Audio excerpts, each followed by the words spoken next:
Voilà, bon, écoutez, bonsoir à tous ceux qui nous ont rejoints. Il y en a probablement d'autres qui vont le faire dans les secondes et les quelques minutes qui viennent. Euh, mais je pense que c'est pas mal qu'on puisse démarrer, d'autant qu'il y a peut-être un petit groupe de Béarnais qui serait dans le sillage de Christine Maestri et qui serait avec nous ce soir. Donc, on les salue. J'en profite pour vous souhaiter une très bonne année, bien sûr, et puis bienvenue enfin à cette première conférence d'intercession 2021 avec Isabelle de Golemin, que je salue et que je remercie au nom de Socrate Saint-Paul pour sa disponibilité.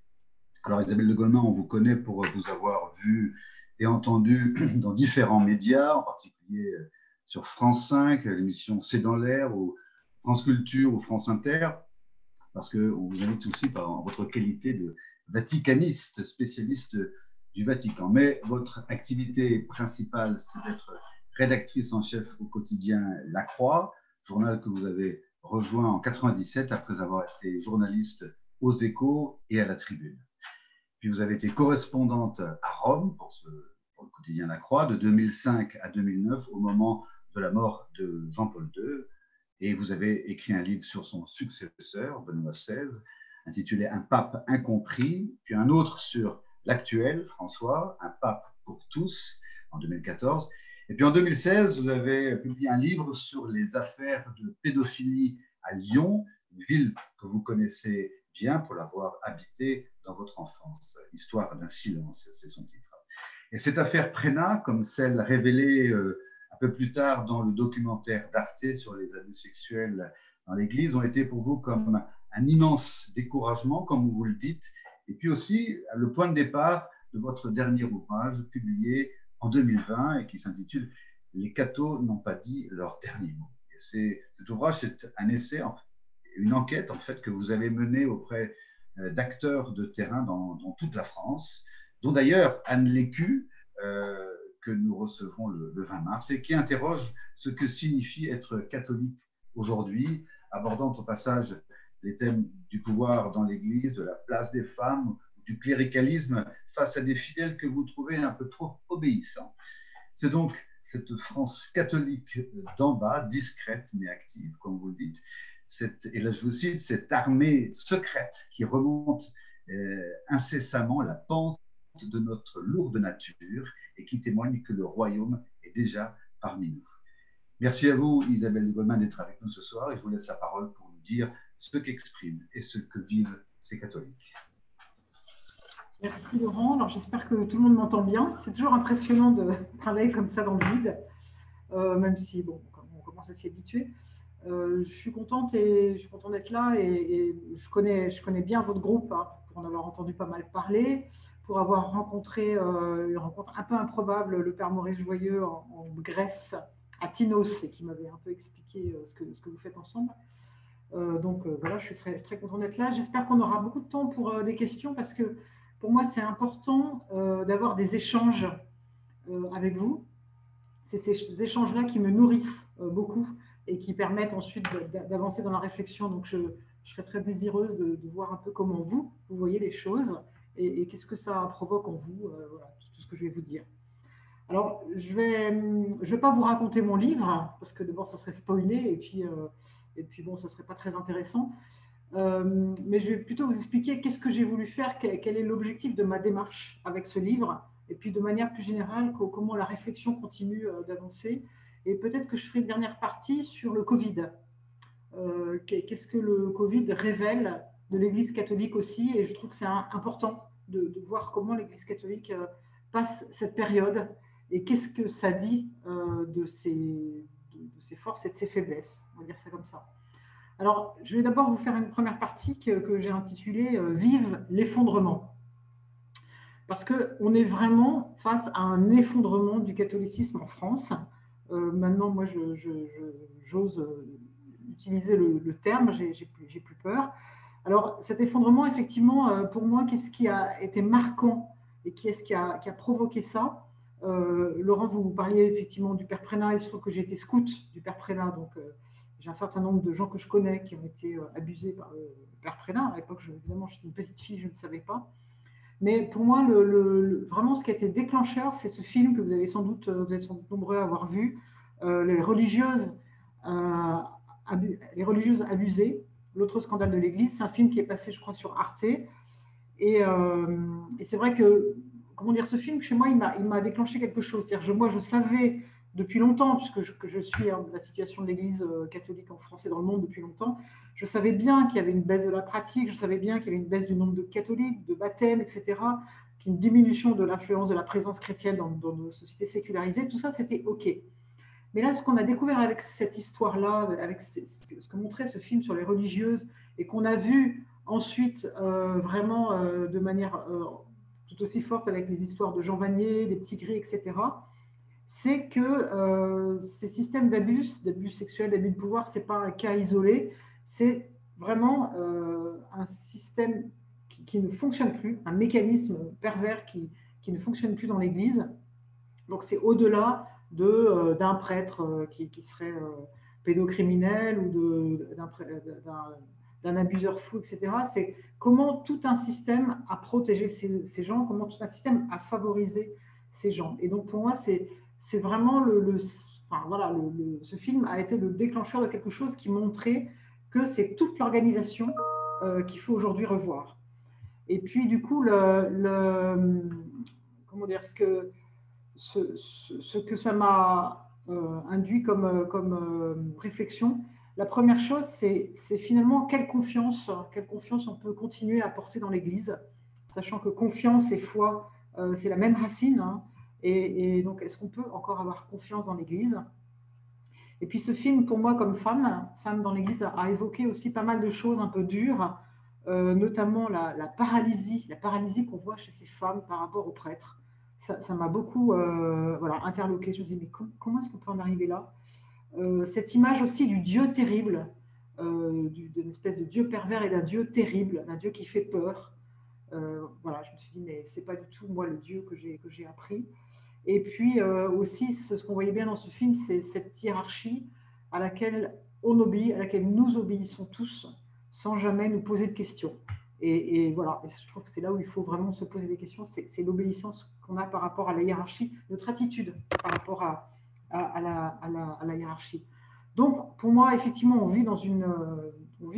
est face à un effondrement, c'est quelque chose qui est un peu dur à vivre. Alors, cet effondrement, il passe aujourd'hui par une grosse dénonciation du cléricalisme. Du cléricalisme, ça ne veut pas dire dénonciation des prêtres, mais du cléricalisme comme système où finalement le pouvoir et l'ordination sont mêlés et du coup les prêtres utilisent leur pouvoir de manière abusive et perverse. Et ce que je trouve intéressant, c'est que finalement la dénonciation du cléricalisme, elle est venue finalement du super prêtre, c'est-à-dire du pape, de celui qui est au-dessus de tout le système. Donc c'est quand même intéressant que cette dénonciation, elle vienne vraiment du haut. De ce point de vue-là, je trouve que c'est bien dans la lettre qu'il a fait, lettre au peuple de Dieu, et où il montrait bien comment il y avait dans l'Église une culture du cléricalisme qui n'est pas que le fait des prêtres, je pense qu'elle est aussi le fait des laïcs. C'est cette idée de saint prêtre, cette idée de prêtre qu'on met sur un piédestal, cette idée de prêtre dont on attend tout, et sur lequel d'ailleurs on fait peser un poids beaucoup trop fort et qui explique sans doute un certain nombre de problèmes actuellement dans les vocations. Et on voit bien que ce système-là, qui était un peu le système qui a été mis en place par l'Église catholique après des longs siècles, mais surtout c'est un système qui est beaucoup hérité du Concile de Trente, ce système-là aujourd'hui ne peut plus fonctionner, un système qui est divisé entre des clercs d'un côté et puis de l'autre côté des fidèles. Et on voit bien qu'aujourd'hui, de toute façon, ce système est à bout de souffle, en bout de course.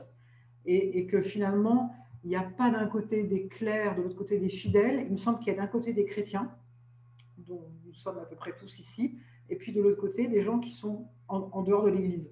Mais je pense que nous sommes tous comme chrétiens aujourd'hui, et c'est ce que dit Vatican II, un prêtre, prophète et roi, donc amenés à prendre les choses en main et à être responsables. Et c'est ce passage-là qui semble très compliqué. Alors, si j'ai parlé d'effondrement, c'est parce que j'avais lu pas mal de bouquins autour de l'effondrement écologique et les théories de l'effondrement par tous les écologistes, et que je me suis dit que finalement, dans l'Église catholique, on pourrait tenir cette comparaison, et elle était, à mon avis, assez suggestive, assez riche. si on se disait, ben voilà, c'est comme on dit qu'aujourd'hui la planète, on vit un effondrement de l'environnement, de l'écologie, etc., ben, c'est un peu pareil pour l'Église. Et donc, j'ai poursuivi cette comparaison en classant un peu les catholiques dans différentes attitudes par rapport à cet effondrement. En fait, je crois qu'on est tous un peu de tout, à vrai dire. Il n'y a pas des gens qui sont dans une attitude, mais voilà, pour catégoriser, je vais vous dire ces attitudes. D'abord, il y a les climato-sceptiques de l'Église, c'est-à-dire ceux pour qui il n'y a pas de problème. L'Église, ça fait 20 siècles qu'elle est comme ça et ça va continuer comme ça, il ne faut pas s'inquiéter. Et voilà. Par exemple, ça, quand j'étais à Rome, entre 2005 et 2009, j'ai beaucoup entendu ça. Des cardinaux qui me disaient « Ne vous inquiétez pas, ça fait 20 siècles que ça dure, on va durer, tout passe sauf l'Église, elle est toujours là, etc. » Bon, ok. Donc là, c'est les climato-sceptiques qui ne veulent rien changer, les évêques qui continuent à dire il nous faut un curé par paroisse et qui continuent à organiser leur diocèse autour de curés qui ont chacun leur paroisse, donc du coup, à faire venir des curés de l'étranger, voilà, sans se poser la question d'une autre organisation. Donc ça, c'est les climato-sceptiques. Il y a les survivalistes. C'est un peu comme pour l'écologie. Les survivalistes, pour moi, c'est ceux les petites communautés qui se réfugient entre eux et qui disent bah, nous, on est des purs, nous, on est des vrais catholiques. Et d'ailleurs, nous, on continue à pratiquer, on est bien fidèles, etc. Et puis, tant pis pour les autres, mais nous, on survit. Et voilà, on a notre église à nous, on a notre système à nous, on est les seuls orthodoxes, etc. Donc ça, c'est voilà, on va dire les identitaires de l'Église, les survivalistes. Il y a aussi une attitude qui, à mon avis, à laquelle il faudrait qu'on fasse attention, qui sont un peu les dépressifs, c'est-à-dire ceux qui sont découragés, qui s'en vont. Alors il y a eu une petite vague de débaptisation en France, il y en a eu des plus importantes en Allemagne, mais c'est vrai qu'il y a pas mal de gens qui partent. On le voit d'ailleurs avec le Covid, on y reviendra, hein, de gens qui finalement ont découvert que bon, la pratique du dimanche, c'est pas très important, et puis la messe, et puis c'est tellement compliqué, et puis de toute façon, ça changera jamais. Notamment pas mal de femmes voilà, qui sont découragées. Et ça, c'est, voilà, moi je les appelle les dépressifs. Et puis il y a ceux qui, on est tous un peu de tout, hein, encore une fois. Il y a ceux qui se disent, eh ben, on est en transition, voilà, nous vivons une transition et il faut arriver à faire cette transition. Comme pour l'écologie, il faut voir où est-ce que ça peut émerger, qu'est-ce qu'on peut faire à notre niveau pour favoriser cette transition. Ceux qui se disent, bah, finalement, l'effondrement, c'est pas mal, ça nous permet voilà, de recommencer à faire à nouveau quelque chose et on peut peut-être encore croire à une histoire positive, on pense qu'il y a encore des marges de manœuvre pour agir. Voilà. Et il y a eu cette semaine un article dans La Croix qui m'a beaucoup impressionné, je ne sais pas si vous l'avez vu, à propos du scandale des orphelinats en Irlande, où il y a eu à peu près, je crois, 9000, enfin c'est effrayant, 9000 bébés qui sont morts dans des orphelinats qu'on avait fait pour des mères célibataires, voilà, pour les punir, on prenait les enfants, on les envoyait travailler, etc. Et ces enfants s'en occupaient très mal. Tout ça a un système organisé dans les années 90 par l'État et par des religieux.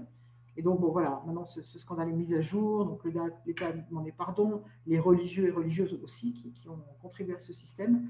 Mais du coup, j'ai vu dans cet article qu'il parlait d'un livre écrit par un prêtre irlandais, après toutes les histoires de pédophilie, puis ces histoires-là, et le titre, c'est « Pourquoi l'Église irlandaise mérite de mourir ?» Et je trouvais ça intéressant. Je me suis dit, bah, tiens, voilà, on pourrait se poser aussi cette question, pourquoi l'Église française mérite de mourir? Et puis, de manière plus positive, qu'est-ce qui, dans l'Église française, ne doit pas mourir? Voilà. Mais c'est vrai qu'on est vraiment, on voit bien qu'on est dans cette période-là de transition, et du coup, c'est une période qui est dure et qui est douloureuse. Je pense que voilà, il faut aussi se dire que c'est douloureux pour tout le monde, c'est douloureux pour les prêtres, pour les évêques, mais c'est douloureux pour nous aussi, parce que c'est jamais facile de vivre des périodes de transition comme ce qu'on vit aujourd'hui, qui est une transition quand même énorme pour le christianisme.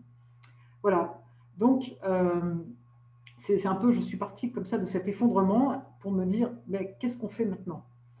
Alors, il y a une tentation, à mon avis, qui n'est pas bonne, ou en tout cas qui est limitée, c'est s'attaquer aux structures. Bon, il y a beaucoup de réflexions en ce moment en France, en Allemagne, mais dans d'autres pays aussi, pour voir qu'est-ce qu'on peut améliorer dans les structures ecclésiales. Alors, il faut avoir ces réflexions. Je pense que c'est important que les structures fonctionnent bien. C'est important de voir comment est organisée l'Église. Je pense que notamment sur les affaires de pédocriminalité, on a par exemple beaucoup vu les limites aujourd'hui du pouvoir de l'évêque et de l'organisation du pouvoir dans un diocèse où il n'y a pas de contre-pouvoir. Donc voilà, c'est important de se poser la question des structures. Mais je pense que ce n'est pas de là que viendra le renouveau. C'est-à-dire que moi, bon, qu'il y ait des femmes diacres, pourquoi pas, c'est sans doute bien, qu'on puisse ordonner des hommes mariés, pourquoi pas aussi. Mais c'est pas ça. Enfin, à mon avis, c'est pas ça qui va faire la transition. C'est pas ça qui va faire le renouvellement dans l'Église. Pour moi, ça viendra pas du cœur. Voilà. Et je pense que finalement, de ne réfléchir que sur les structures et de n'être toujours que dans la demande de ah ben, il faut absolument qu'on puisse ordonner des hommes mariés, il faut que les femmes puissent être diacres, il faut qu'il y ait plus de ministères, etc. Si on se contente de dire ça, on ne va pas aller très loin, il me semble. L'Église protestante, elle a tout ça, et ce n'est pas pour ça qu'elle est en meilleure forme, quelque part. Donc, c'est pas... voilà, je pense que c'est pas en renouvelant comme ça de l'intérieur de l'institution qu'on y arrivera. Il me semble d'ailleurs que ça, c'est une réponse qui est très cléricale. C'est en cela que moi, j'étais un peu opposée, critique, mais en même temps, la démarche était intéressante. La démarche d'Anne Soupa, quand elle s'est présentée comme candidate pour l'archevêché de Lyon. Alors, c'était un peu de la provoque. C'est une, comment dire, c'est une initiative qui a finalement provoqué pas mal de discussions, pas mal de débats. Donc, je trouve que c'est intéressant. Ceci dit, c'est vraiment une réponse cléricale. Voilà. Pour moi, la réponse à ça, elle ne peut pas être cléricale, quoi. Si les femmes commencent à être comme les hommes et comme les prêtres, c'est foutu. Voilà, pour moi, c'est pas bien. Si vouloir réformer l'Église, ça veut dire avoir des femmes aussi cléricales que les hommes, avec des enjeux comme ça de pouvoir, je trouve que ce n'est pas une bonne manière d'aborder les choses. Mais bon, voilà. Ceci dit, c'était quand même intéressant son initiative. Je dois reconnaître qu'après, j'ai trouvé que ça avait quand même bien secoué et c'est toujours bien de secouer. Alors, j'ai quand même l'impression que de fait, l'institution n'a jamais été aussi faible et que ça nous désespère, mais qu'en même temps, peut-être qu'il faut qu'on change un peu nos lunettes et nos manières de mesurer les choses. Alors, il ne faut pas non plus se cacher la vérité, mais quand même, c'est vrai qu'on a des lunettes issues de la société chrétienne. Donc, on dit, bon, il y a combien de gens qui vont à la messe tous les dimanches, la pratique dominicale, et là, effectivement, on est à moins de 5%, donc c'est très peu. Mais quand on regarde le nombre de gens qui sont aujourd'hui engagés d'une manière ou d'une autre dans l'Église, dans une association caritative, dans des activités promues par l'Église, etc., qui sont dans l'enseignement catholique, qui sont dans le scoutisme, les mouvements de jeunesse et tout ça, ça fait pas mal de gens. À Bayard, on avait fait une étude, on avait vu qu'il y avait à peu près un quart des Français qui étaient peu ou prou engagés dans une activité catholique, chrétienne, faute catholique, je crois. Donc, c'est sans doute qu'il faut arrêter de se dire, ce que je vous disais au début, que d'un côté, il y a les clercs, de l'autre côté, il y a les fidèles. Moi, je dirais bien, dans l'Église en France, pour moi, il y a 25% voilà, de Français qui sont dans l'Église. Et puis, il y a ceux qu'on essaye de toucher, à qui on essaye de parler, dont on essaye d'échanger et d'être en conversation avec eux, qui sont les non-catholiques. Et je pense que c'est plus intéressant de voir les choses comme ça, plutôt que de s'en tenir toujours à la pratique dominicale avec les prêtres d'un côté et puis les fidèles de l'autre. Et c'est le père Théobald qui dit ça, et je trouve ça intéressant. Alors bon, je redis mal, mais quand il dit il y a les apôtres, les disciples et le peuple de Dieu, donc voilà, les apôtres, c'est vraiment ceux qui sont à l'intérieur de l'institution cléricale. Les disciples, c'est nous tous là, et puis le peuple de Dieu, c'est tout le monde. Voilà, et je pense qu'il faut arriver à voir les choses comme ça et à sortir de cette espèce de comptabilité très, très de société chrétienne telle qu'on l'a fait si longtemps. Donc voilà, pour moi, c'est un peu ça l'effondrement, ça permet peut-être de sortir de ce système-là. Et puis, je pense qu'il faut d'autant plus en sortir que ce qui, moi, me frappe, mais vous me direz si vous êtes d'accord avec ça, c'est la grande demande qu'il y a dans notre société pour une parole de spiritualité, une parole religieuse quand même, quelque part. Voilà. Moi, je suis de temps en temps dans des émissions médiatiques pas du tout confessionnelles, que ce soit France Inter, la télévision, etc. Et j'ai vraiment vu la bascule il y a 15 ans, quand vous étiez, quand vous parliez du pape ou de la religion, tout le monde se moquait de vous. Et aujourd'hui, plus du tout. Il y a même des gens qui disent « Ah ouais, non, mais c'est bien, vous avez de la chance de croire » ou « Ah oui, non, mais c'est intéressant, là, au moins vous avez des perspectives. » Et moi, je suis très frappée de voir euh, comment il y a une attente qui est vraiment forte. Et c'est une vraie question, c'est de répondre à cette attente. Et comment on fait pour répondre? Et pour ça, je pense qu'on a un énorme problème de langage.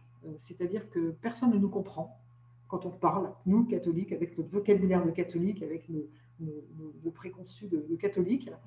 Et je pense qu'il faut qu'on arrive vraiment à nous adapter à un autre monde et arrêter de penser que tout le monde comprend la langue de Buis, j'appelle ça la langue de Buis, en tout cas la langue catholique.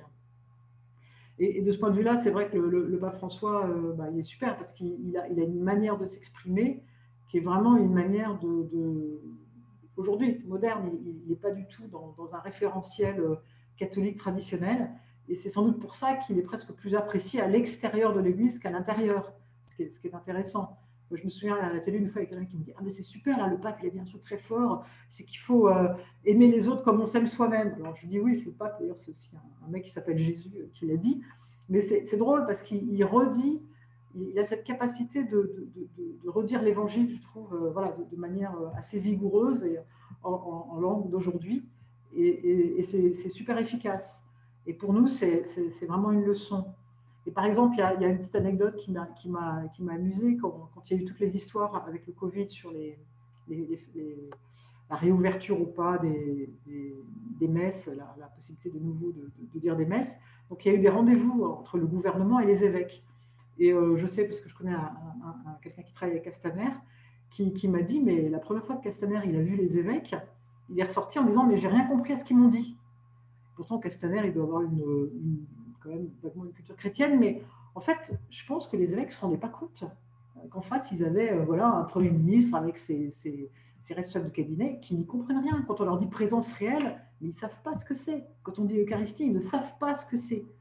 Et alors, on peut s'en désespérer et dire ah, c'est horrible, le monde n'est plus chrétien, il n'y a plus de culture chrétienne, tout ça c'est désespérant. Je pense que ça, ce n'est pas la bonne solution, parce que de toute façon, il n'y a plus de culture chrétienne, de toute façon, voilà, c'est comme ça. Donc, il faut qu'on fasse attention dans ce monde-là, de se faire comprendre, et donc de parler à notre langage, de parler à tout le monde. Voilà, donc ça, pour moi, c'est vraiment ça, se mettre en posture de transition, c'est partir de tous ces constats-là. Et puis, donc, voilà, maintenant que je vous ai dit pourquoi l'effondrement, c'était bien et que c'était très bien que l'Église s'effondre, je vais vous dire que quand même, l'Église, c'est important.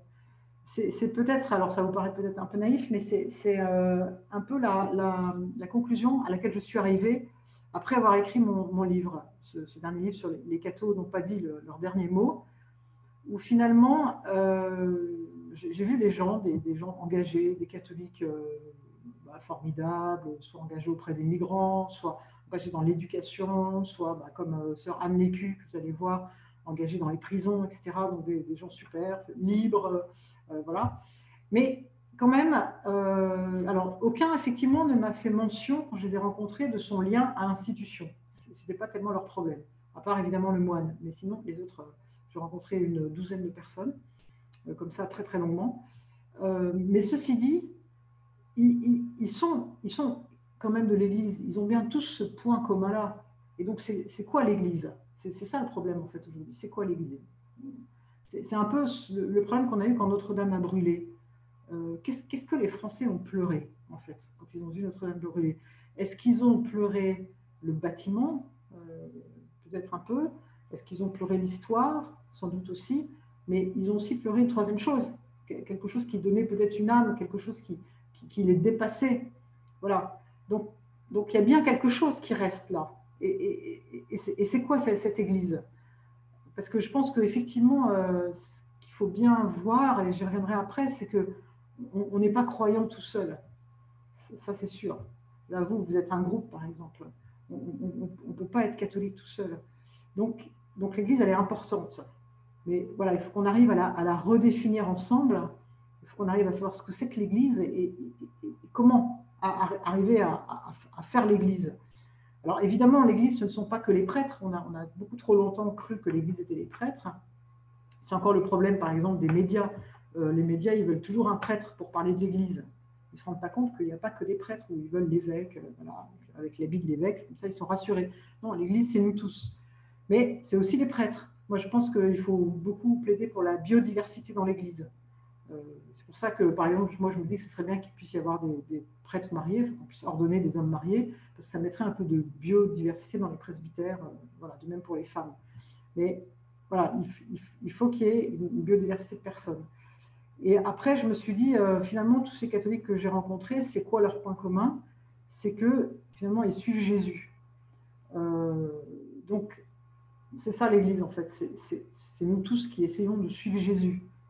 Alors après, ce qui est compliqué, je trouve, aujourd'hui, c'est que cette foi en Jésus, ils ne l'ont pas eu tout seuls. Il y a le problème de la transmission. Et ça, je trouve qu'on ne sait pas bien comment on peut faire aujourd'hui. C'est-à-dire qu'on voit bien que la transmission telle que nous-mêmes, en tout cas moi qui suis déjà d'un certain âge, on l'a reçue avec le catéchisme, etc., ça sera de moins en moins vrai. Qu'il y a aujourd'hui beaucoup de jeunes en France qui n'ont jamais vu de leur vie un prêtre, ou une religieuse. Donc il faut que la transmission, ça se passe autrement. Ça se passe sans doute à l'âge adulte, qu'il y ait des lieux de transmission, etc. Mais voilà, ça, on ne sait pas bien faire, mais je pense qu'il faut quand même, il y a une vraie réflexion à avoir sur ça va être quoi la transmission dans cette église. C'est important si on veut faire une église qui ait des lieux de transmission. Et l'autre point, il me semble-t-il, qui est compliqué pour nous, c'est que on dit que l'église c'est important. Donc, on est là à continuer à dire qu'on croit dans une entreprise, dans une aventure qui est collective, avec un marqueur qui est aujourd'hui encore la messe, alors qu'on est dans une société hyper individualiste. Et donc, on est presque à contre-courant, en fait, comme catholique. Et c'est ça qui est compliqué, voilà, d'arriver à faire vivre cette communauté aujourd'hui, parce que chacun est finalement tenté d'aller prendre son petit bout de messe là, son petit truc, comme dans un grand supermarché. Et chacun a son truc. Et ce qui est très, très compliqué, en fait, c'est de faire l'unité de nous tous, voilà, de faire l'unité dans cette église. Et c'est ce qui m'a frappé. Donc, j'ai passé, pour faire ce livre, un peu de temps au monastère de Notre-Dame-des-Neiges. Vous êtes peut-être un certain nombre à connaître. C'est en Ardèche. Là, ça doit être bien sous la neige, d'ailleurs. Et donc, le père abbé m'expliquait comment c'était compliqué de vivre dans une communauté moine. Il m'a dit c'est super dur. Mais moine, justement, c'est le monos, c'est vraiment l'unité. Et je trouvais que c'était pour nous un bon exemple, un bon référentiel d'arriver à vivre l'unité comme une communauté moine. Parce qu'il m'a dit, ben voilà, on est une communauté, on a tous plus de 70 ans, 75 ans d'âge moyen. On chante faux, on n'arrête pas on voudrait s'engueuler tout le temps. Enfin, c'est vraiment très très dur de vivre dans une communauté de vieux moines comme ça au fin fond de l'Ardèche. Et voilà, j'ai trouvé intéressant toute sa réflexion sur l'unité, des rituels qui permettent l'unité, le débat qui permet l'unité, etc. Et je pense que dans l'Église catholique, on a beaucoup de mal aujourd'hui, en France en tout cas, à vivre cette unité. Ou plutôt, on est tellement paralysé par la peur de ne plus avoir d'unité que finalement, on n'arrive plus à débattre entre nous et on n'arrive plus à s'accepter avec nos différences. Et donc, c'est pour ça qu'on a un peu, c'est comme d'ailleurs la société française, on a un peu une archipélisation de l'Église catholique avec chacun son petit groupe.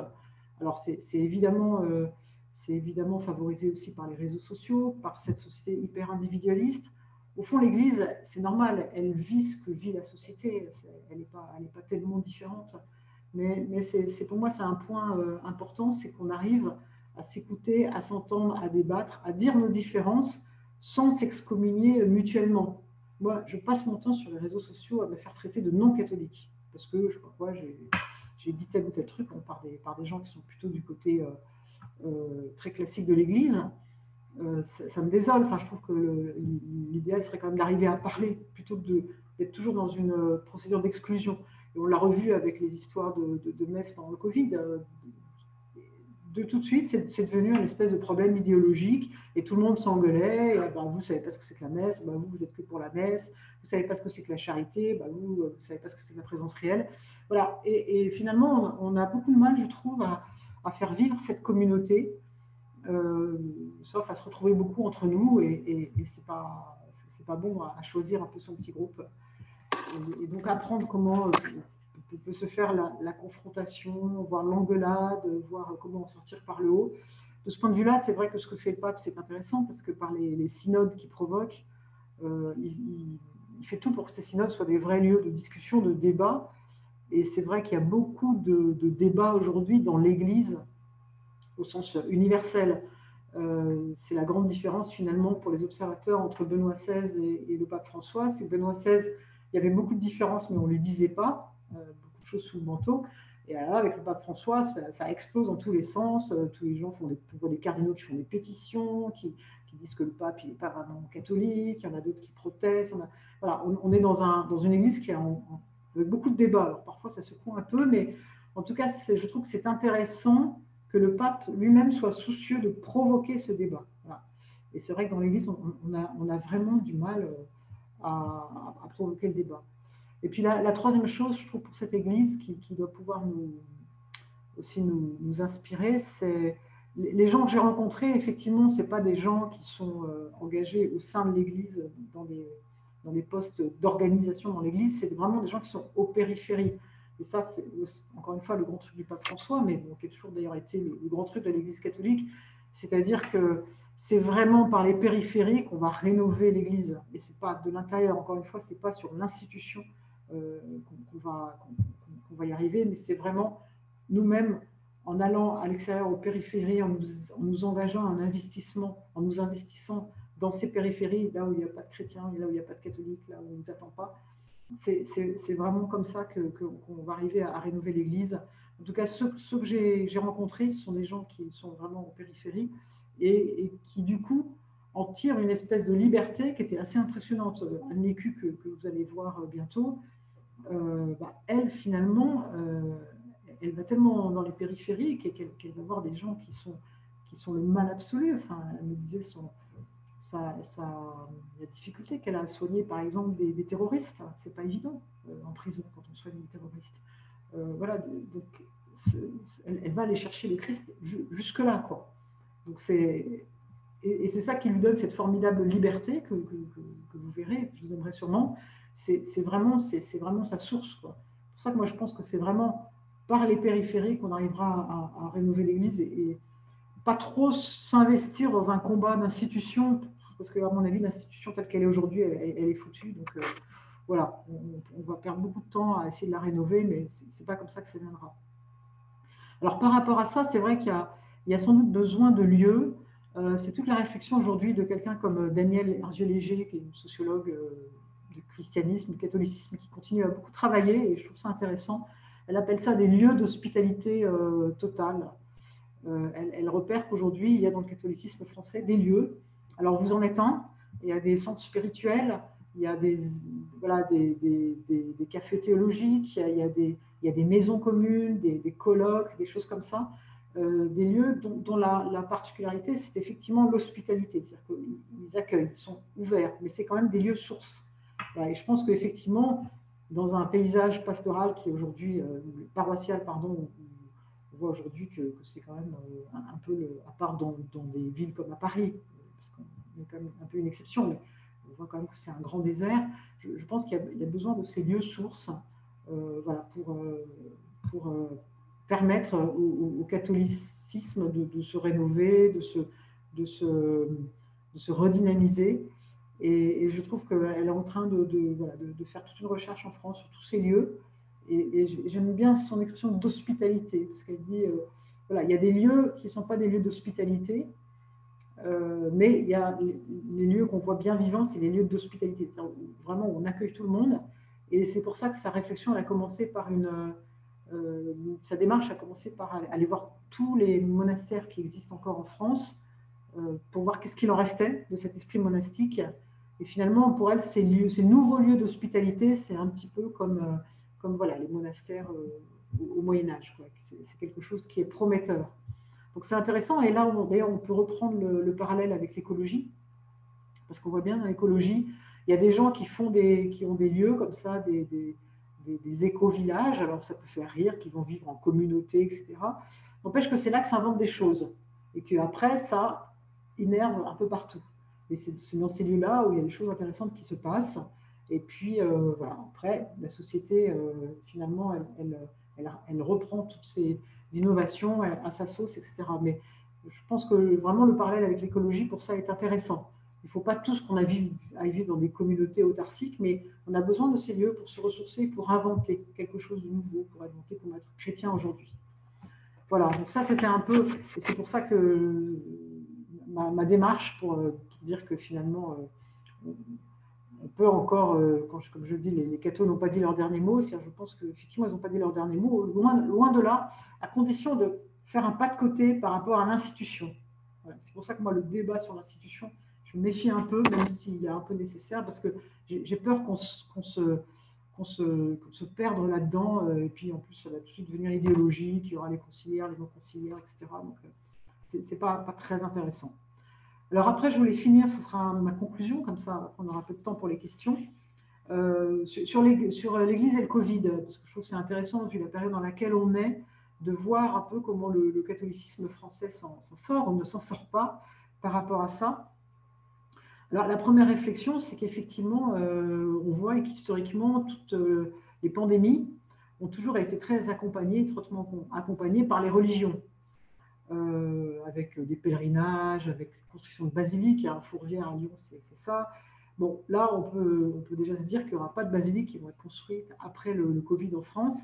Et effectivement, mais c'est sans doute parce que notre société est aujourd'hui très sécularisée. En tout cas, il n'y a absolument pas eu un accompagnement religieux massif, populaire de cette épidémie. Alors, est-ce qu'il y a eu des paroles de religieux, des paroles de religion avec un S? Pas tellement. C'est vrai qu'à un moment, le président Macron, il avait invité des gens, mais il avait invité des philosophes, des sociologues, des scientifiques, etc., pour réfléchir à ce qui se passait. En tout cas, il n'a pas invité tellement de religieux.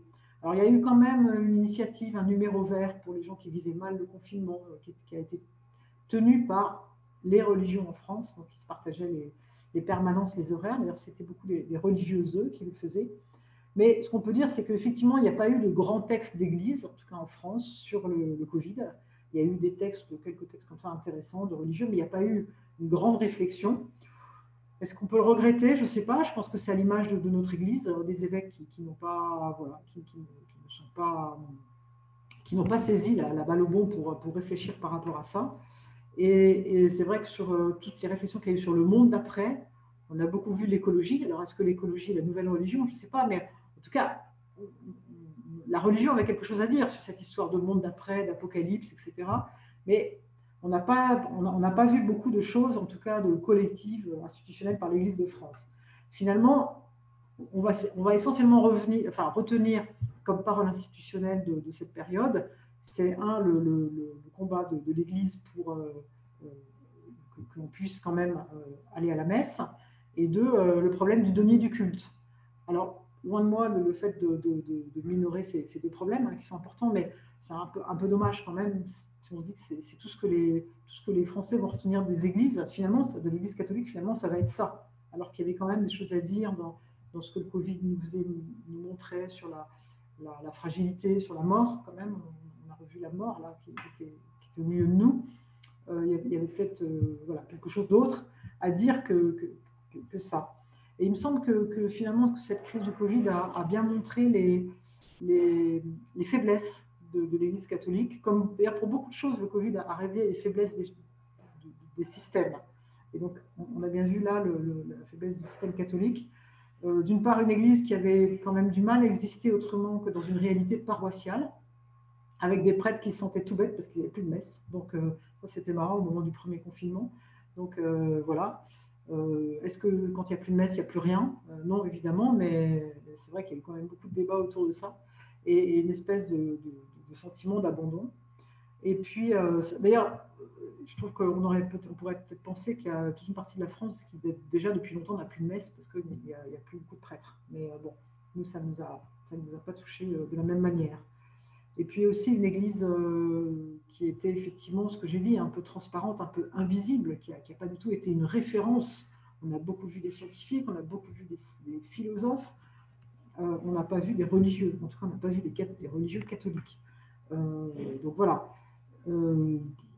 Quelle est aujourd'hui la visibilité, la présence de l'Église comme telle en France, et qui est-ce qui pourrait prendre la parole? Peut-être que ce n'est pas aux évêques de prendre la parole. Moi, j'ai dit à un moment, voilà, quand on entendait Véronique Fayet sur France Inter par rapport à la Caritas, ça c'est une parole d'église. voilà, donc il faut voir aujourd'hui qui peut prendre la parole. Et effectivement, c'est plus seulement les évêques, et peut-être ne plus attendre des évêques qui prennent la parole. Et puis aussi, ce qu'a montré cette crise du Covid, c'est que finalement, les problématiques internes de l'Église sont très mal connues du gouvernement, des ministères, et puis finalement des Français. Et ça, c'est vrai je pense que les évêques ont eu raison d'aller râler pour qu'on puisse de nouveau faire les messes, parce que je pense qu'effectivement, ce qu'on a bien vu, c'est que y compris le ministre des cultes, M. Darmanin, est totalement inculte sur les cultes. Donc voilà, et que finalement, ils n'ont absolument pas la notion de ce que peut être une messe pour les catholiques. Donc ça, c'est aussi un constat un peu amer d'une très grande méconnaissance des problématiques et de ce qui fait vivre les croyants. Mais c'est normal, après tout, on est devenu très, très, très, très minoritaire. Alors peut-être que ça pose quelques problèmes. D'une part, le besoin pour l'Église de se faire entendre, de faire du lobbying pour dire qu'elle existe, qu'elle a besoin des messes, etc. Il ne faudrait pas que ça soit sa seule manière de s'exprimer. Si on a l'Église qui n'est qu'un groupe de pression dans la société française, c'est embêtant. L'Église a la vocation à parler pour tout le monde. Donc ça, c'est la première chose. Et puis, la question dont je vous parlais tout à l'heure de la parole, qui aujourd'hui parle au nom de l'Église, qui est-ce qui peut parler? Il y a beaucoup de laïcs qui sont formés, pourquoi est-ce qu'on les entend si peu? Voilà, ça c'est aussi une réflexion. Et puis la question de la communauté, le Covid a bien montré, donc quand il n'y a plus de paroisse, il n'y a plus rien. Alors c'est quoi les nouvelles communautés? Est-ce que ce sont des communautés virtuelles? Est-ce qu'on peut vivre que virtuellement? Il y a beaucoup de gens maintenant qui ne revont plus à la messe, parce qu'ils ont finalement trouvé d'autres moyens de pratiquer chez eux. Mais est-ce qu'on peut être catholique tout seul? Donc c'est vraiment le problème de la communauté. Et voilà, je trouve que la crise du Covid nous pose bien ces questions. Maintenant, il faut y répondre. Et je vous remercie parce que j'ai fini. Merci, merci beaucoup. Alors, je précise quand même qu'il y a donc un système de chat où on peut poser des questions que je me ferai un plaisir de relayer. Alors, j'en ai déjà deux. La première qui pourra prendre, et qui est une question très intéressante et que vous traitez un peu dans votre livre, la place des femmes, parce que je note que vous livrez un vibrant hommage aux religieuses dans votre ouvrage. Donc, la place des femmes, revoir la place des femmes, c'est la première question. Puis une autre question qui fait écho à ce que vous venez de dire à l'instant, qui dit j'ai trouvé riche l'expérience d'une spiritualité en ligne, entre guillemets, pendant le confinement. Ça m'a laissé espérer une simplification ou un raccourcissement des formules liturgiques pour quelque chose de plus épuré. Comment aider l'Église à s'en saisir? Voilà, pour deux premières questions. Sur la deuxième, je ne sais pas si vous avez vu, hier, il y avait, on l'a relayé dans la Croix, mais ça a été relayé par l'AFP. Je crois que celui qui fait le plus de vues en ce moment sur YouTube aux États-Unis, c'est un prêtre qui raconte la Bible voilà, par vidéo. Et bon, comme il fait ça très bien, et en fait, ça répond à un besoin. Et effectivement, quand on voit le succès d'un certain nombre de propositions en ligne, ça pose la question. Moi, je suis d'accord avec ça parce que j'ai aussi beaucoup de plaisir à trouver beaucoup de propositions en ligne et en plus plutôt belles, avec la belle musique, enfin des choses très soignées qu'on n'a pas toujours dans nos paroisses. En même temps, voilà, on est tout seul et je pense que ça peut pas être que ça, quoi. C'est ça qui est compliqué. Je pense qu'on ne peut pas être seulement sur une pratique tout seul en ligne derrière son ordinateur. Mais donc, il faudrait au moins voir comment, en ligne, on peut, comme ce soir, comment on peut faire quand même un peu communauté et un peu se toucher. La religion catholique est quand même une religion du corps, touche. Donc, par exemple, là, nous, on se posait la question dans nos paroisses du sacrement des malades pour la journée des malades en février. On a beaucoup de personnes âgées et qui viennent très nombreux du sacrement des malades. Donc là, on ne peut pas faire le sacrement des malades avec le Covid, avec l'huile, etc. Il faudrait je ne sais pas combien de kilos d'huile, de litres d'huile. Mais voilà, c'est quand même une religion du toucher. Donc c'est quand même important qu'on arrive à garder ce côté-là. Enfin, mais de fait, c'est une question et c'est vrai que tout ce qui se fait en ligne aujourd'hui, c'est super intéressant. Il faudrait que. Bon, on a vu aussi des choses un peu grotesques, hein, des prêtres qui se filmaient en train de dire la messe tout seul. C'était pas terrible. Mais je suis d'accord. Notamment l'application jésuite, elle est vraiment super. Donc, il y a plein de choses sans doute à apprendre de ça. La place des femmes, on me pose toujours cette question qui fait un peu mon désespoir parce que je trouve que ça avance pas beaucoup. En fait, il y a plusieurs manières de voir les choses. Il y a une manière de dire, c'est pas que le problème des femmes, c'est le problème des laïcs. Parce qu'en fait, le problème, c'est qu'aujourd'hui, dans l'Église, l'autorité est complètement comment dire, liée à l'ordination.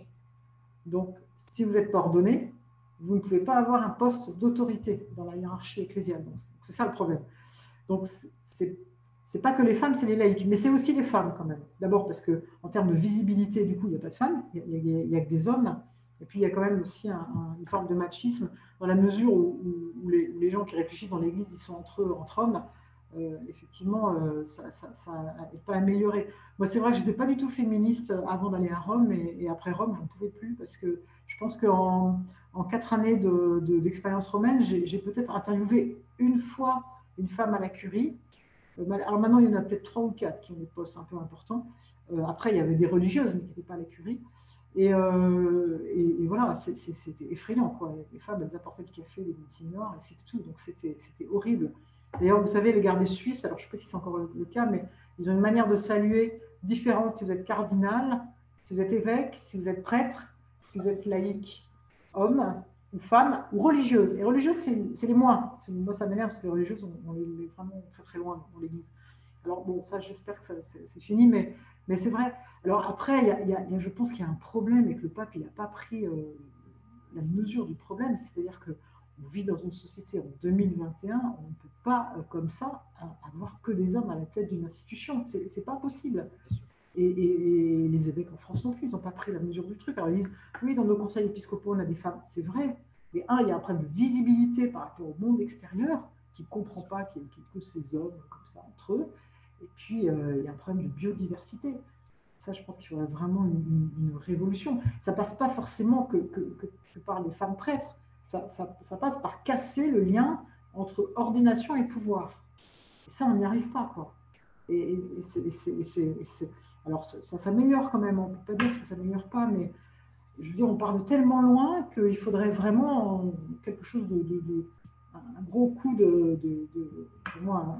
bon coup de vent pour qu'on arrive à mettre plus de femmes, parce que là, ça ne va pas. Et puis, il n'y a pas de biodiversité. Et puis, en 2021, on est encore là pour l'Église catholique, mais c'est terrifiant. Là. Je voyais la composition du gouvernement, enfin de l'équipe de Biden, où c'est bourré de femmes. Enfin, je veux dire, le pape, là, pour réfléchir, il est entouré d'hommes. Ça ne va pas, quoi. Il y a un truc qui ne va pas.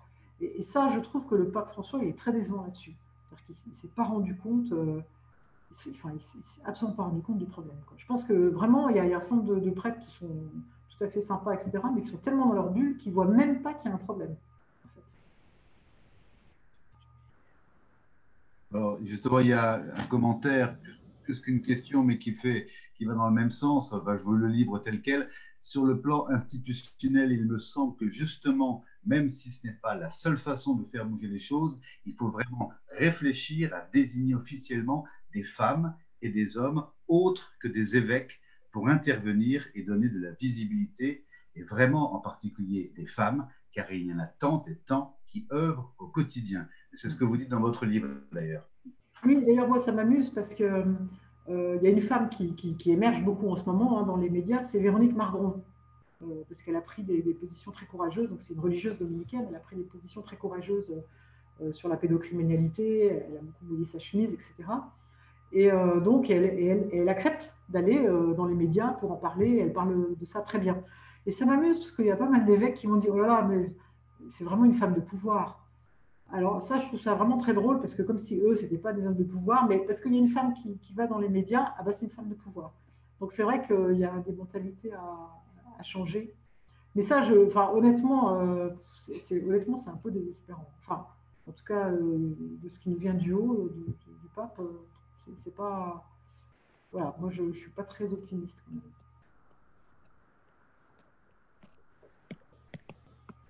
y a peut-être d'autres questions qui vont arriver.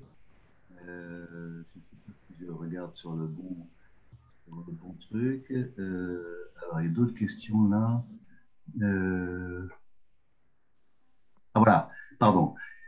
Pour les grands thèmes évoqués dans les médias, pour redynamiser l'Église, il y a le mariage des prêtres dont vous avez parlé et les divorcés remariés. Sur ce dernier point, quelle est votre position?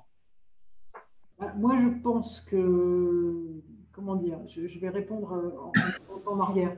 Je pense que ce que le pape François a apporté dans l'Église, pour moi peut-être le plus important, c'est d'en finir avec une église trop juridique. Voilà. Qui était honnêtement, qui n'était pas du tout la conception ni de Jean-Paul II, ni de Benoît XVI, mais qui, sans se rendre compte, commençait à aller vers ça. C'est-à-dire de dire que l'Église doit être réservée à des gens purs, des vrais catholiques qui n'ont aucun problème, et que, voilà, et que tous ceux qui n'étaient pas dans les clous, ils partaient. C'est l'expression du pape François, il avait dit l'Église, c'est pas une douane, on doit montrer son passeport pour entrer dans l'Église. Et donc cette manière de dire et de redire à chaque fois, on prend les gens là où ils en sont, on les rencontre là où ils sont, et on ne pense pas d'abord à les rejeter. Moi, je trouve que c'est quelque chose de très important qu'il a amené, ça a permis de desserrer, parce que il me semble que l'Église catholique, elle était entrée dans un cycle, comme d'ailleurs toutes les religions, de juridisme à l'extrême. Voilà. Moi, c'est ce que j'ai vu à Rome quand j'étais avec Benoît XVI, c'est-à-dire qu'il y avait ce qui était halal et pas halal, quoi, si je puis dire. C'est-à-dire qu'il y avait ce qui était permis et défendu. Alors sur la bioéthique, c'était effrayant. Donc il y avait comme ça des conférences de presse où on expliquait pourquoi est-ce que on ne pouvait pas faire la procréation médicale assistée parce qu'on transportait le sperme dans le préservatif et tout ça. Enfin, des trucs de fou où c'était vraiment du juridisme. Et du coup, on perdait, je trouve, voilà, on perdait finalement la réalité des choses. Et je pense que toutes les religions sont menacées par ça. On voit bien l'islam, on voit bien le judaïsme aussi, on voit bien le protestantisme, enfin un certain protestantisme, de mettre les choses dans des cases et de dire ça c'est possible, ça c'est interdit, donc c'est noir et blanc. Voilà. Et je pense que c'est ce qu'il a voulu faire avec les divorcés remariés. Et donc il a fait 2 synodes, etc., pour dire qu'il était possible, donc c'est devenu une petite note dans son exhortation apostolique, hein, c'est vraiment tout petit, mais où il dit il peut y avoir un chemin qui doit permettre aux gens de sortir finalement et d'évoluer, parce que du coup, les divorcés mariés, le problème de l'Église, c'est qu'elle a décrété une fois pour toutes que ça n'allait plus et qu'ensuite il n'y a plus de solution. Donc pour moi, c'est la solution. Alors ce qui se passe, c'est que l'Église de France, elle est extrêmement frileuse. Il faut savoir qu'il y a d'autres églises, l'église argentine, l'église allemande, qui ont fait des textes suite à l'exhortation du pape, c'est ce que d'ailleurs le pape a demandé, pour prévoir dans leur église nationale, enfin en Allemagne ou en Argentine, tout un processus pour les divorciés mariés. En France, ce n'est pas possible, donc il y a des diocèses qui le font, des diocèses qui ne le font pas, mais il n'y a pas eu une prise de position un peu solide et un peu courageuse par rapport à ça, parce que comme d'habitude, ils ont peur des gens les plus classiques qui terrorisent un peu tout le monde. Et donc, c'est vrai que du coup, il n'y a pas eu, me semble-t-il, en France, une prise de position et on n'a pas pris en main ce problème. Bon, ensuite, vous savez tous, dans les paroisses, il y a plein de divorcés mariés qui communient, heureusement. Et voilà. Mais ce que je trouve, c'est pour répondre de manière plus longue, ce qui est important, c'est vraiment le pape François qui nous a rappelé que l'Église, elle était là pour accompagner les gens et pas pour les excommunier, quoi. Et ça, c'est vraiment important parce que je pense qu'on était en train quand même d'aller vers ça. Et voilà, donc pour les divorcés mariés, puis aussi par exemple pour les personnes homosexuelles, etc. Je pense que ça, c'est une voie qui est prometteuse. Alors, je continue avec les questions qui apparaissent sur le chat et donc je relais par oral. Notre point commun, suivre Jésus, est-ce suffisant si on s'en tient au Jésus de Nazareth dans le passé, au lieu de découvrir la dimension actuelle du Christ, au cœur de chaque humain et sa dimension future? C'est celle entrevue par Saint Paul ou par Teilhard de Chardin, le Christ universel. Oui, bah, je suis bien d'accord, mais sur Jésus, il est venu dans le monde.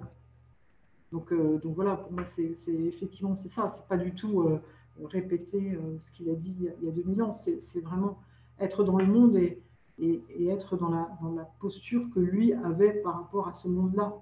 Euh, voilà, c'est pour ça que c'est. Enfin, oui, je suis complètement d'accord avec vous hein, sur cette idée d'être dans le monde d'aujourd'hui, avec les gens d'aujourd'hui. C'est ça la force du christianisme, il me semble. Donc, c'est ça qui est important. Je vois, il y a une question, quelqu'un qui disait, mais qu'est-ce que dit l'Évangile sur les questions de divorcés mariés? C'est vrai que l'Évangile, c'est ce que le pape d'ailleurs a dit. Hein. Il dit, mais on sait qu'il y a un idéal qui est la fidélité. Mais bon, voilà, après, il y a la vie. Et justement, je pense que l'intérêt quand je suis Jésus, c'est ce va-et-vient entre un idéal qu'on pose voilà, comme un principe, et puis ensuite, comment ça se passe dans la vie. Et en plus, ce que je trouve intéressant, c'est que dans l'Évangile, il n'y a pas du tout cette défense à tout prix de la famille qu'il peut y avoir dans l'Église catholique, et qui peut être un peu parfois mortifère. Au contraire, Jésus se méfie de sa famille. Donc voilà. En tout cas, c'est le pape, quand il dit oui, on peut divorcer à marier, je connais, il dit bien, je connais le dogme, je suis pas, voilà, j'ai fait des études de jésuite, je connais bien, mais voilà, après, il y a les gens qui sont là où ils vivent, quoi. D'accord. Il y a une question sur la fraternité, je vais essayer de la retrouver parce que ça bouge, qui dit si l'Église aide à recharger la fraternité républicaine, à recharger la fraternité républicaine en se vivant et se définissant elle-même davantage comme fraternité, idem pour la liberté et l'égalité d'ailleurs. Donc, le message évangélique au cœur de la vie républicaine. Quoi. Oui, parce qu'en fait, la République, elle est quand même sortie d'une société chrétienne, l'air de rien. Mais oui, c'est un peu l'encyclique, la deuxième encyclique du pape, la Fratelli Tutti, qui est sur la fraternité. Elle n'a pas eu le même écho que Laudato Si, quand même, à l'extérieur de l'Église. Hein, je veux dire. Peut-être qu'elle est un peu compliquée, un peu longue, enfin, un peu trop de choses. Mais c'est vrai que ce que je trouve intéressant, c'est que c'est une notion que le pape a quelque part façonnée avec l'imam de Al-Azhar. Donc voilà, c'est quelque chose c'est né d'une confrontation et d'un dialogue avec les autres religions. Donc ça je trouve ça super intéressant. Et c'est vrai que cet appel à la fraternité, en tout cas, c'est vraiment l'idée de ne pas rester entre catholiques, de prendre des notions comme ça qui sont universelles et qui peuvent être impliquantes aujourd'hui. Et je crois que c'est ce qu'il a dit par rapport au vaccin. Le pape, qui pousse beaucoup lui-même s'est fait vacciner, Benoît XVI aussi, puis voilà, il pousse beaucoup à ce que les gens se fassent vacciner. Et son raisonnement, ça tient là-dessus, c'est dire on ne se fait pas vacciner pour soi, on se fait vacciner vraiment pour nos frères. C'est-à-dire que c'est vraiment cette idée de fraternité que le Covid, je trouve, a bien mis en valeur, puisque finalement, on devient responsable de la santé d'autrui. Et donc, tout son raisonnement par rapport au vaccin tient là-dessus. Et il dit donc, c'est important que non seulement on se fasse vacciner, mais qu'on veille à ce que le vaccin aille dans les pays les plus pauvres. C'est-à-dire que là, c'est vraiment un enjeu d'humanité, de fraternité. Voilà. Et je trouve que son emploi de cette notion-là pour le vaccin est intéressante. La question du langage est également abordée. De nombreux chrétiens ont quitté la pratique en réalisant que finalement, ils ne comprenaient plus rien. C'est vrai, mais c'est sûr que si vous n'êtes pas catholique, bien catholique plus, vous allez dans une messe aujourd'hui, on ne comprend rien. Hein. C'est sûr que ça, c'est un vrai problème. Alors, on peut aimer ne rien comprendre, mais ça fait un peu mystérieux comme ça. Mais moi, bon, alors en plus, comme je suis évidemment par définition une femme de communication, ça me touche beaucoup. Mais je pense que ça, c'est un vrai sujet voilà, pour les gens qui prennent la parole au nom de l'Église, et notamment les évêques. C'est-à-dire que franchement, on ne les comprend plus, quoi.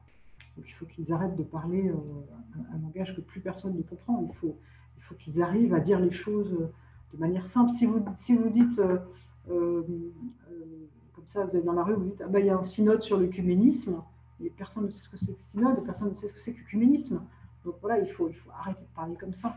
Il faut dire, ben, voilà, il y a un rassemblement, on parle ce qui rassemble les chrétiens, tous les chrétiens, toutes les confessions, je ne sais pas, mais et de ce point de vue-là, c'est sûr que les évangéliques voilà, nous donnent des leçons parce qu'ils ont une manière d'aborder les choses qui est beaucoup plus simple, beaucoup plus en langage courant.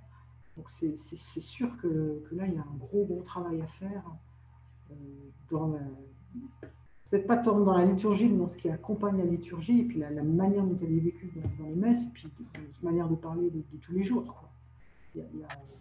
Et alors, ce qui est quand même curieux, c'est, je crois que, parce que j'ai peut-être pas dit assez ça, c'est que il faut pas attendre, il faut arrêter d'attendre tout des prêtres et des évêques, d'abord parce que les pauvres, ils n'ont pas que ça à faire, ils sont déjà surchargés, et puis c'est pas comme ça que les choses viendront.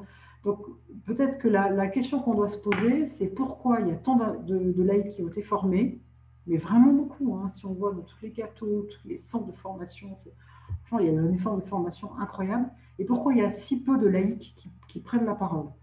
Alors, c'est vrai que les médias, souvent, ils veulent un prêtre. Donc, il faut leur expliquer qu'un laïc est tout autant habilité. Donc, c'est aux évêques aussi de faire cet effort-là, de mettre en avant des femmes ou des hommes qui ne sont pas forcément prêtres. Mais c'est peut-être aussi une peur de parler, une peur de prendre des responsabilités. Et moi, je crois que nous, catholiques, on a un vrai défaut, c'est qu'on est assez moutonniers. Et que finalement, on a l'habitude d'obéir. Et parce que c'est finalement assez confortable d'obéir et de critiquer. Ah, cette messe, elle est nulle. Ah, bah, vraiment, cet évêque, il est complètement à côté de la plaque. Ok, mais voilà, qu'est-ce que nous on fait? En tout cas, il y a un mystère, c'est pourquoi tous ces catholiques, ces laïcs qui ont été formés, pourquoi aujourd'hui on ne les voit pas plus expliquer ce qui fait leur foi, voilà, dans les médias, dans la société, etc. Alors on en voit, hein, mais c'est vrai que je pense qu'on a un peu une peur de prendre la parole. Donc, je suis un petit peu le déroulé. Le catholicisme a la grandeur et la vigueur d'une régulation jusqu'à Rome, alors que les courants enthousiastes ou évangéliques, au mauvais sens du terme, comme aux USA ou à travers l'Afrique ou l'Amérique latine, font vivre tout et n'importe quoi jusqu'au populisme et au nationalisme grave. Il y a quelque chose d'intéressant en pleine mondialisation, non? Voilà. Oui, mais ça je suis bien d'accord avec ça. C'est-à-dire que quand je parlais de l'unité, la force quand même du catholicisme, c'est cette forme d'unité qui fait que, bon, un peu on va dire, en gros, les choses les plus folles, les plus invraisemblables, les plus discutables, elles sont quand même refusées. Donc il y a quand même une espèce voilà, pas de contrôle, mais c'est vrai que, parce que quand même le catholicisme est très divers, mais effectivement, ça évite les dérives qu'on a dans d'autres religions. Et de toute façon, je pense qu'aujourd'hui, toutes les religions ont ce problème d'organisation. C'est-à-dire que nous, les catholiques, on est 1,2 milliard de personnes. C'est invraisemblable d'organiser une religion pour 1,2 milliard de personnes. Donc c'est effectivement très compliqué. Ça l'est encore beaucoup plus pour les protestants, où il y a des dénominations à l'infini maintenant, avec des églises qui se créent tous les jours. Et ça l'est aussi pour l'islam. On le voit bien, la difficulté de l'islam à s'organiser. Donc, effectivement, dans la mondialisation, on a cette chose intéressante. En même temps, c'est très pyramidal. Et je ne suis pas sûre que cette pyramide soit bien adaptée au monde moderne, qui est plus en réseau. Voilà. Et c'est sûr qu'il y a un côté très pyramidal dans l'Église, où on se réfère toujours à la personne supérieure, où on attend tout de la personne supérieure, où on n'a qu'une peur, c'est d'être dénoncé au supérieur, hein, au pape, qu'il faudrait peut-être arriver à amoindrir. De ce point de vue-là, l'organisation, alors c'est pas non plus ce qu'il y a de mieux, hein. De toute façon, il n'y a pas d'organisation idéale pour les religions. Mais effectivement, l'orthodoxie, avec des patriarcats qui sont plus ou moins autonomes et Boris Joyeux va me dire qu'en Grèce, c'est pas forcément génial, mais bon, c'est aussi un mode d'organisation peut-être intéressant. C'est par exemple le pape, lui, compte beaucoup sur les conférences épiscopales par continent, bon, parce qu'il a l'expérience de l'Amérique latine, où il y a une conférence épiscopale d'Amérique latine qui est très forte, qui réfléchit beaucoup, qui a produit de la théologie et qui aujourd'hui est quand même une des sources du renouvellement de l'Église. Ça se passe beaucoup plus là qu'en Europe. Et parce qu'il y a eu comme ça une espèce de réunion continentale et non mondiale. Donc, je trouve qu'on devrait arriver dans une organisation à ce que les églises puissent s'exprimer comme ça par territoire Alors en Europe, c'est compliqué, parce que je crois que les Français, les Allemands, les Espagnols, tout ça, ont du mal à s'entendre, mais ça serait un bon niveau pour peut-être faire vivre un petit peu plus d'horizontalité dans une église qui sinon est très hiérarchique. Le pape François, c'est le premier pape dans ses encycliques à citer des documents de conférences épiscopales. Parce qu'il faut savoir que Benoît XVI et Jean-Paul II estimaient que les conférences épiscopales n'avaient pas de statut, n'avaient pas de magistère, en quelque sorte. Alors que, effectivement, le pape François, en citant comme ça les textes, il a cité des textes de la conférence épiscopale française, par exemple, et ben, ça veut dire qu'il reconnaît qu'on peut avoir une existence magistérielle et de décision dans l'Église à ce niveau-là. Donc voilà, ça c'est intéressant. Je pense qu'il faudrait arriver à desserrer un petit peu la pyramide comme ça, en faisant plus vivre les églises au niveau territorial. Merci. La question est sur de trouver le moyen d'être dans une fidélité inventive, car Jésus vivait pleinement dans le monde. C'est à cette condition que nous pourrons être audibles à nouveau. Oui, oui, bah, je suis effectivement d'accord. Je pense que pour ça, il y a sûrement. Enfin, ce qui est important, c'est la formation et la transmission. Je pense que, bon, il y a beaucoup de choses, mais peut-être que ça ne se sait pas assez. Parce qu'on ne peut pas être inventif comme ça si on ne va pas à la source, c'est-à-dire à la parole. Donc, je pense qu'il y a ce lien-là qui est important à ce que ça vive plus, quoi. Et d'ailleurs, c'est une chose qu'on a vu pendant le confinement. Il y a des gens qui ont beaucoup apprécié de retrouver un rapport au texte, finalement, qu'ils avaient complètement perdu, un rapport à la parole de Dieu, qui est quand même la source, qui doit nous permettre d'avoir cette inventivité. La femme adultère et la samaritaine ne sont pas jugées par Jésus sur leur situation matrimoniale. Dans l'Église, la morale l'a emporté sur la vie réelle des personnes. Oui, c'est un peu ce que je vous disais avec mon histoire de halal, de cachère. Oui. C'est-à-dire, qu'est-ce qui est moralement permis, qu'est-ce qui est moralement pas permis. Mais je pense que c'est d'abord, c'est parce que c'est facile de faire comme ça. C'est tellement facile de faire des cases. Et puis que c'est une. Enfin, de fait, je pense que c'est vraiment une évolution qui ne concerne pas que nous, hein, qui concerne toutes les religions. Et parce que les gens, ils ont besoin aussi d'avoir comme ça des certitudes. Et donc, c'est compliqué. Ceci dit, Jésus il dit va et ne pêche plus. Donc, quand même, il engage à ne plus pécher. Mais effectivement, c'est ça qui est intéressant. Puis ce qui est intéressant aussi c'est pas moi qui le dis, les gens le disent bien mieux que moi dans l'Évangile, c'est qu'il y a beaucoup de gens qui rencontrent Jésus et qui repartent. Voilà. Donc c'est peut-être ça, se dire ça, de ne pas se focaliser sur le nombre de catholiques, etc., mais plutôt le nombre de gens qu'on rencontre et qui repartent. Et puis quand ils repartent, on ne sait pas ce qu'ils deviennent.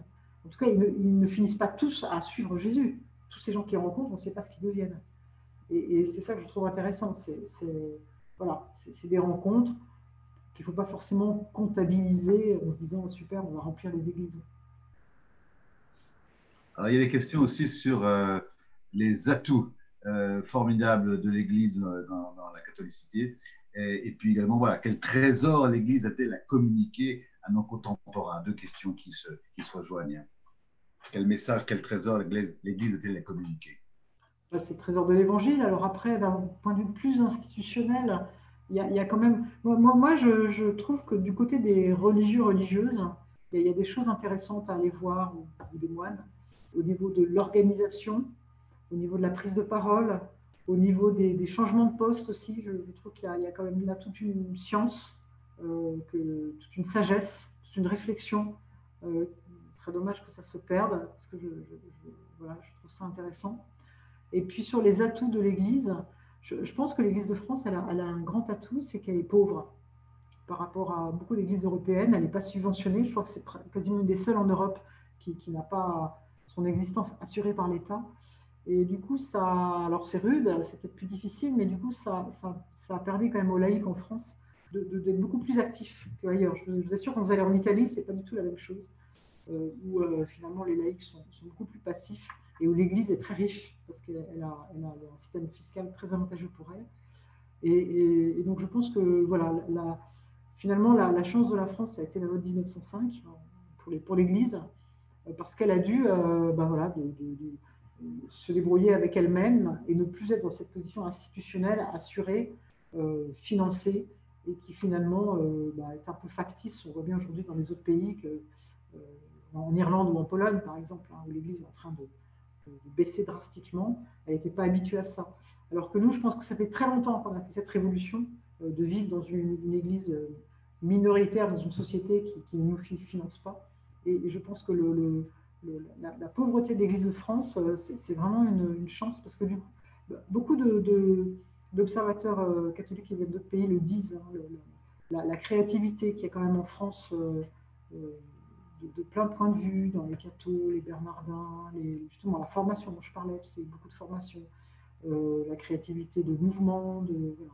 C'est quand même quelque chose qui est intéressant et qui est sans doute dû au fait qu'il a fallu finalement se débrouiller tout seul. Donc, je crois que la pauvreté de l'Église, en Italie par exemple, un évêque, c'est pas du tout comme en France. En France, un évêque, il a parfois une secrétaire, parfois pas, et à part dans les grands diocèses, c'est lui-même qui fait cuire son riz. Alors qu'en Italie, c'est pas ça du tout. Un évêque, c'est un monseigneur qui est encore qui a un bon salaire et qui est encore très aidé, quoi. Voilà, donc nous, on est une église pauvre et je pense que ça, c'est vraiment une chance. Pendant le confinement dû au Covid, l'Église, dans un premier temps immobilisée, a ensuite ouvert les portes différemment, et cela a provoqué une prise de conscience plus forte de ce qu'est notre relation au Christ. Il me semble que quelque chose a bougé, et il ne faudrait pas ensuite que la routine reprenne le premier plan. Ça c'est super intéressant de dire ça. C'est vrai, il va falloir qu'on regarde ça de près. Mais oui, je suis d'accord, il y a des choses qui, qui se sont faites. Il paraît qu'il y a beaucoup par exemple, de prières à la maison, de liturgie voilà, à domicile, les parents avec les enfants, des gens qui ont fait un peu comme pour les juifs, les enfants qui questionnent les parents, il y a des choses comme ça qui se sont passées. Il y a aussi, quand même, les églises ont été très présentes dans le caritatif, donc ça c'est intéressant. Je pense qu'effectivement, il y a des choses qui ont bougé. C'est comme pour tout le reste, je ne sais pas si on va revenir comme avant ou pas. Il y a quand même, ce qui va quand même être compliqué, on dit aujourd'hui qu'il y a 30% des pratiquants qui ne reviendront pas. Alors, je ne sais pas si c'est vrai, qui ont compris que finalement, ils regardent le jour du Seigneur et puis ça va très bien, et c'est mieux. Donc ça pose aussi la question de qu'est-ce qu'on vivait dans nos célébrations eucharistiques. Et c'est ça sur lequel il va falloir réfléchir. Je ne connais pas le mouvement Promesse d'Église, mais on demande ce que vous en pensez. Oh, c'est bien, c'est un mouvement qui est en fait, on va dire, c'est une coordination de plein de mouvements très différents. Alors, ce qui est intéressant, c'est que c'est des mouvements de sensibilité très différentes, hein, parce qu'il y a aussi bien l'Emmanuel, le CCFD, etc. Donc, voilà, et qui sont en train d'essayer de réfléchir à comment on pourrait, éventuellement par un synode, arriver à un petit peu mieux organiser l'Église, etc. Mais pour moi, c'est un peu ce que je vous disais, c'est bien de faire ça, mais je ne suis pas sûre que ce soit ça qui nous permette d'évangéliser. Voilà. C'est très bien de réfléchir sur comment on organise un diocèse, sur la responsabilité des laïcs au sein des diocèses, etc. Mais je pense vraiment que c'est beaucoup plus en créant des activités un peu en dehors de l'Église qu'on arrivera à renouveler l'Église. Plutôt que de passer son temps à réfléchir sur les institutions, j'ai peur qu'on... Ça n'intéresse pas grand monde de l'extérieur, ces histoires. Ça nous intéresse, nous, cathos, voilà. Mais donc, il ne faut pas trop se perdre, je pense, dans des discussions un peu de boutique, quoi. Même si c'est nécessaire, hein, encore une fois. La place de la croix dans le paysage des médias d'aujourd'hui et son rôle, sa mission, dans sa relation avec l'Église, sa relation aussi avec la foi, la justice, la paix et une certaine approche de la vérité, en interrogation. Ça, il faudrait une autre conférence, mais il y a Vincent Filigonde, il n'est pas là, parce que vraiment, il est avec vous. Il est encore plus capable que moi de répondre à ça, je pense. La place de la croix, c'est que pour l'instant, nous, on résiste. C'est un paradoxe, hein, en France, parce qu'on est on est la société la plus laïque et c'est la société, c'est sans doute le seul pays d'Europe où il y a un groupe de presse catholique voilà, qui a l'importance de Bayard Presse. Donc c'est un paradoxe sans doute qui vient du fait que Dans les autres journaux, on parle très peu de religion catholique, donc du coup, les catholiques ont besoin d'un autre journal. Il y a ça aussi. Mais puis peut-être aussi parce qu'il y a une forme de créativité plus importante. En tout cas, enfin, pour moi, c'est une place pour laquelle il faut continuer à se battre. C'est effectivement le fait d'avoir un quotidien permet au courant chrétien de se faire encore entendre dans la société française. Et ça, c'est vraiment l'enjeu des prochaines années pour moi, pour la Croix et de manière générale pour les chrétiens. C'est-à-dire que on ne parle pas que des catholiques dans la Croix, on a une vision de l'actualité, surtout. On va parler du sport, de l'économie, de l'Europe, des États-Unis, etc. Mais avec un regard chrétien. Et ce regard chrétien doit pouvoir avoir droit de cité en France. Et c'est vraiment ça qui est en jeu pour moi, dans le fait de continuer. Alors, on est comme aujourd'hui, tous les médias, la vie est compliquée, et pas simplement à cause du Covid, parce qu'on vit aussi une transition entre des médias qui vivaient du papier et qui doivent devenir des médias numériques. Ça coûte très cher. C'est compliqué aussi quand on s'appelle La Croix d'être repéré par les sites comme Google, etc., parce qu'il y a quand même beaucoup de préjugés. Mais voilà, l'idée, c'est vraiment d'avoir un regard chrétien sur l'ensemble de l'actualité. Et même si nos lecteurs abonnés sont des catholiques pratiquants, ce qui est très important, c'est qu'on puisse avoir un écho au-delà et qu'on puisse être pris dans la revue de presse, être lu dans les lieux de pouvoir, pouvoir faire passer des messages, pouvoir expliquer, etc. Et aller au-delà d'un journal qui ne serait que communautaire. Donc pour moi, c'est vraiment important. C'est-à-dire que c'est un journal professionnel avec des journalistes professionnels qui ne sont pas tous catholiques et qui essayent de promouvoir un regard chrétien, une perspective chrétienne sur l'actualité. Et c'est important parce que, effectivement, je crois que le christianisme a encore plein de choses à dire à la société française, hein, c'est pas à vous que je vais le dire, et ça passe notamment par là. Sans doute aujourd'hui plus que par l'épiscopat, par exemple. La question, c'est est-ce que l'impact des JMJ ou d'événements de cet ordre vous semble caduque? Je ne sais pas, c'est un peu comme les Jeux Olympiques. Je ne sais pas si on va encore avoir des grands rassemblements. En tout cas, ça a eu un impact. Hein. On ne peut pas dire l'inverse. Ça a eu un impact autrefois. Donc, les gens ont besoin quand même de moments de fête et puis de moments où ils voient qu'ils sont quand même nombreux parce que sinon, ils ont l'impression qu'ils ne sont plus rien. De moments beaux aussi, des moments de rassemblement. Alors, pour ça, c'était intéressant. Comme moi, j'ai suivi Benoît XVI et il y avait toujours la bataille dans les voyages que faisait Benoît XVI par les journalistes vaticanistes qui connaissaient bien le truc et tout ça, qui disaient « Ah ben, il y a beaucoup moins de monde qu'avec Jean-Paul II ». Et Benoît XVI avait dit « Mais moi, je ne suis pas là du tout pour remplir les stades. Ce n'est pas mon truc. Moi, je suis là pour annoncer l'évangile. » Et de ce point de vue-là, je trouve que ce pape était assez bien ajusté à ce qu'il devait être. Parce que c'est aussi un peu folklorique. On remplit des stades et puis après, il n'y a plus rien. Donc voilà. On a besoin des JMJ, mais on n'a pas besoin que des JMJ, et ce n'est pas les JMJ qui vont ensuite renouveler. Je pense que moi, je crois beaucoup plus à des choses comme Thésée, où ça s'inscrit sur la durée, avec des moments, en fait, une forme de permanence, c'est pas simplement des gros coups comme ça. Mais bon, on est dans une société qui a besoin de gros coups aussi, donc c'est sûr. Et puis de visibilité. Il y a quand même un vrai problème de visibilité pour l'Église. Donc, il y a des moments où aujourd'hui, il faut être visible.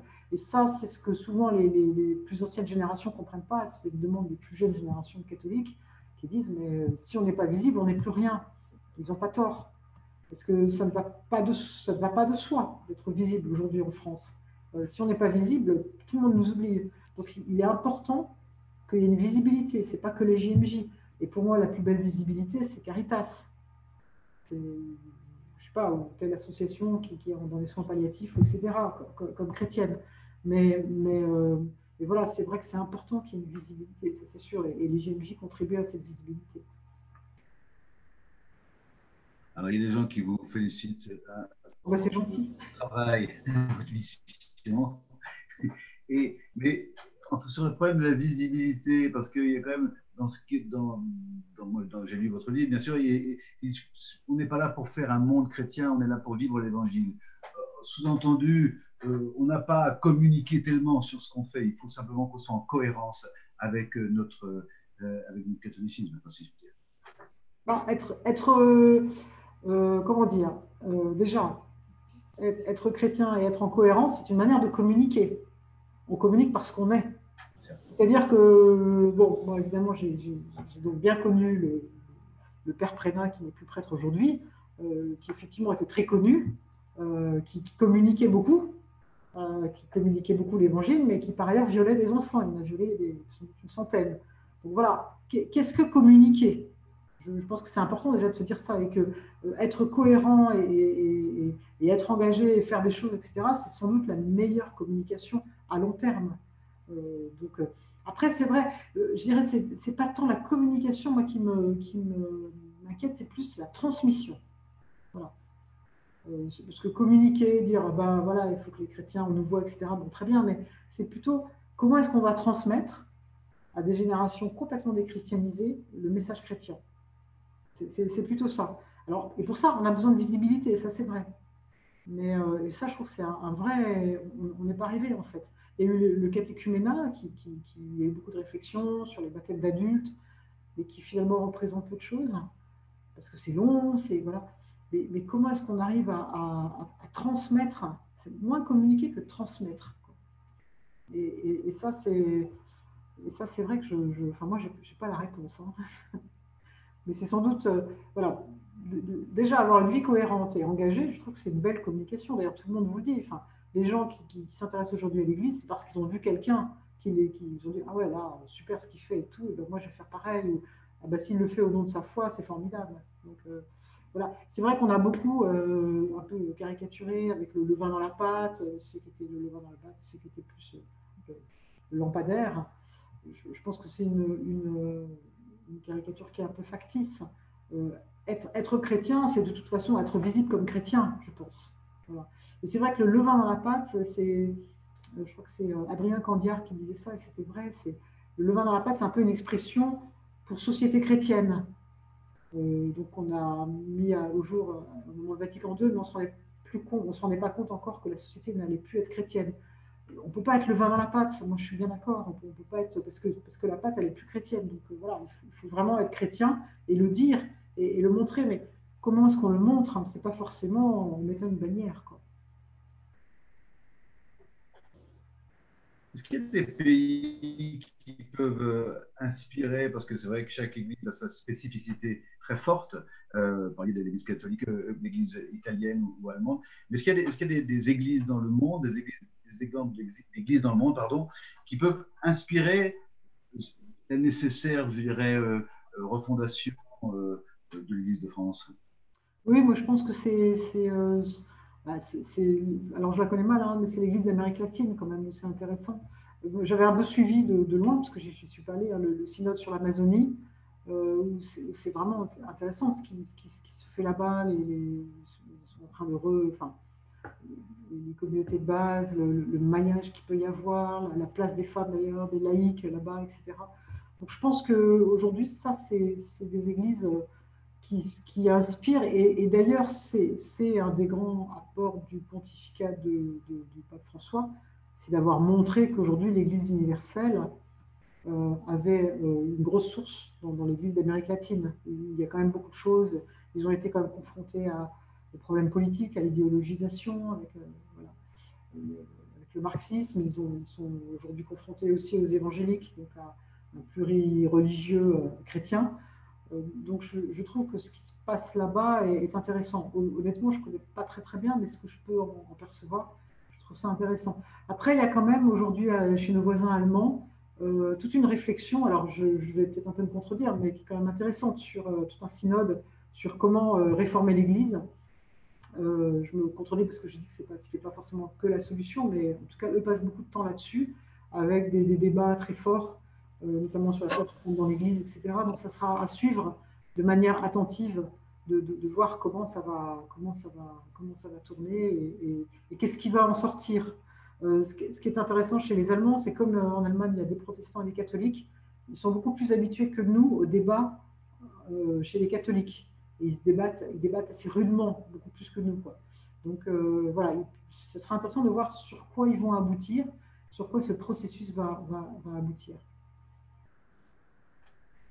Nouvelle question sur Paul et Pierre. Comment perçois-tu, on te tutoie visiblement, leurs influences différentes dans l'Église et sa dynamique actuelle? Alors moi, je ne suis pas théologienne, hein, donc là, c'est vraiment des questions adressées à des théologiens. Ce qui est très intéressant, en tout cas, c'est que quand on est à Rome, et vous avez sûrement vu ça, quand on est à Rome, on s'aperçoit qu'au premier temps du christianisme, ils étaient mis tous les deux au même niveau. On retrouve ça dans les catacombes. Il y a Pierre et Paul qui sont côte à côte, et puis après, il n'y a eu plus que Pierre. Voilà. Paul, il a complètement disparu. Et peut-être qu'aujourd'hui, effectivement, il faut arriver à faire revenir Paul dans l'Église, c'est-à-dire le côté plus, voilà, aller hors de l'Église, aller aux marges, aller aux périphéries.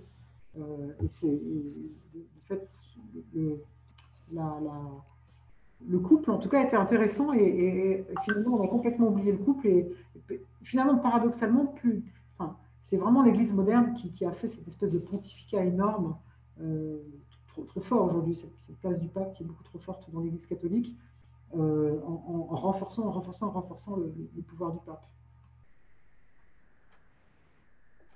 Mathieu Rouget pense que l'Église n'a pas dit son dernier mot. Donc, pourquoi dites-vous les cathos et non l'Église? Bah, ce que je vous ai expliqué, c'est qu'en partant de catholique qui était un peu au périphérie, je suis arrivée à l'Église. Voilà. Je pense que c'est mieux de ne pas partir de l'Église et de partir de catho et de se poser quand même un moment, effectivement, la question de l'Église. On ne peut pas ne pas se la poser, ça c'est vrai. Mais si on part de l'Église, on va rester dans l'institution. Et je pense que l'Église, elle a vraiment, franchement, elle va se faire par les périphéries, quoi. Ça, mais c'est tellement clair aujourd'hui, parce que de toute façon, l'institution, il n'y a plus que la peinture, il n'y a plus les murs, quoi. L'État est très pauvre. Donc, voilà. Je vois quelqu'un qui dit l'humanité n'a pas dit son dernier mot. Non, heureusement. Mais quand même, le christianisme, c'est pas que l'humanité. Voilà. Est-ce que ce sera le dernier mot? Le dernier mot, oui, c'est bien. C'est frustrant parce que j'aurais aimé plus échanger, plus savoir. En tout cas, si par rapport à cette problématique de l'Église, vous avez des réflexions, je suis très preneuse par mail ou voilà, vous pouvez prendre mon mail, mon Gmail.